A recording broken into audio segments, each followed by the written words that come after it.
Good morning students, welcome back. आज हम Hindi पाठमाला read करेंगे चैप्टर नंबर 4, जिसका नाम है ताजमहल की आत्मकथा। बच्चों, भारत में बहुत सारी इमारतें हैं जिनको आप जानते होंगे, जिनका आपने नाम सुना होगा। तो यहाँ कुछ इमारतों के हमें चित्र दिए हुए हैं जिनके नाम यहाँ पर लिखने हैं। तो ये कहानी है ताजमहल की। चलिए शुरू करते हैं। मैं ताजमहल हूँ, संसार की सबसे खूबसूरत इमारतों में से एक। तो ये ताजमहल के बारे में, ये देखिए ताजमहल को चित्र दिया हुआ है।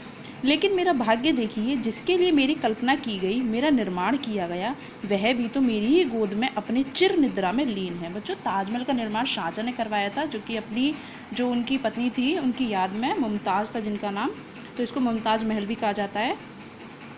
जी, मैं बात कर रहा हूँ मुमताज़ महल और उसके प्रेमी पति शाहजहाँ की। उनके स्नेह को पाकर मैं फूला नहीं समाता। सदियाँ बीत गईं, लेकिन आज भी उन दोनों के अप्रतिम प्रेम का वैभव मुझ में सुरक्षित है। मेरी गिनती आधुनिक काल के 7 आश्चर्यों में की जाती है और मैं ये सोचकर रोमांचित हो जाता हूँ। तो ये ताजमहल की आत्मकथा है। ताजमहल बता रहा है कि जो ताजमहल बनवाया गया था वो मुमताज़ महल की याद में बनवाया था शाहजहाँ ने, कि मेरे अपने देश के ही नहीं, संसार के विभिन्न देशों के लोग भी मुझे सम्मान देते हैं। तो यानी कि ताजमहल को देखने बाहर से भी, भारत के बाहर से भी बहुत लोग आते हैं। वर्ष 2007 में एक अमेरिकी संस्थान द्वारा सर्वेक्षण कराया गया था। इसमें लोगों को आधुनिक विश्व के 7 आश्चर्यों को अपनी पसंद के अनुसार चुनना था। मैं तब आश्चर्यचकित रह गया जब इसका परिणाम घोषित किया गया। लोगों ने ज़्यादा वोट मुझे दिए थे। आज मुझे विश्व के 7 आश्चर्यों में 5वां स्थान मिल चुका है। यह भारतीयों के साथ साथ विश्व भर के लोगों के स्नेह का सुखद परिणाम है। मैं सम्राट शाहजहाँ और सम्राज्ञी मुमताज़ की प्रेम समाधि हूँ। मैं प्रेम की पवित्रता और तल्लीनता का एक स्मारक हूँ। भेदभाव में पड़े लोगों को मैं ये संदेश दे रहा हूँ कि प्रेम ईश्वरी सृष्टि में सबसे बड़ी पूंजी है। यह मेरा सबसे बड़ा वैभव है। समय समय पर हमलावरों ने भारत को लूटा तो उनकी भूख नज़रों में भी न बचा सका। वे मेरी दीवारों में जड़े रत्नों को निकाल कर ले गए। प्रेम की लौ को अत्याचारियों की तलवारें कभी मुझे बुझा नहीं सकती। मेरी नींव एक वियोगी सम्राट की आंखों से निकले 2 आंसू पड़े हैं। कहते हैं कि इस प्रेम के आगे आकाश का हृदय भी पिघल जाता है। हर साल 2 बूंदें उन 2 कब्रों पर चू पड़ती हैं। मैं आगरा में यमुना किनारे खड़ा हूँ। बच्चों, जो ताजमहल है वो आगरा में है, यमुना के किनारे।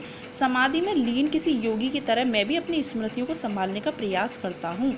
यमुना मेरे हर सुख दुख की साथी रही है। वह हिलोरें लेकर मुझे प्यार करती है, अपनी सुनाती है, मेरी सुनती है।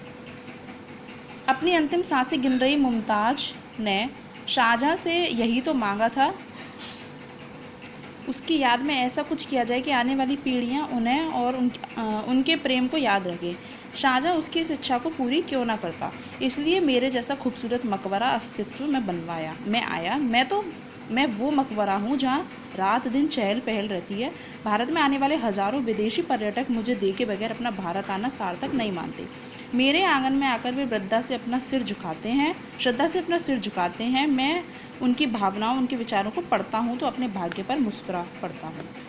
वे मुग़ल साम्राज्य के वैभव के दिन थे जब मेरा निर्माण आरंभ हुआ।